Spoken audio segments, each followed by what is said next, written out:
ဒီစကစကပေါ့နော်လုံးဝပြည်သူလူထုမှာတကယ်စေတနာမရှိဘူးတကယ်ကူညီမယ်ဆိုတဲ့ပြည်သူလူထုကိုတနာညတာပြီးတော့ပေါ့နော်ဒီအရန်ဒုက္ခရောက်နေတဲ့အချိန်မှာကူညီခြင်းနဲ့လုံးဗာလေစိတ်လုံးဝမရှိဘူးအဲ့နောက်ပြီးတော့လေသူတို့ရဲ့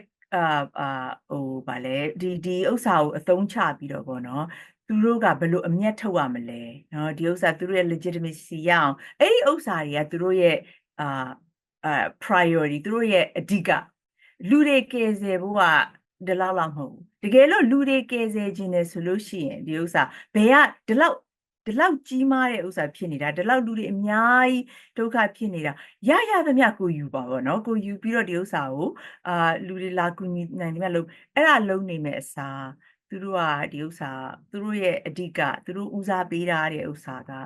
သူတို့ကဒီငလျင်ကိုအတုံးချပြီးတော့ပေါ့နော်ဒီသူတို့ရဲ့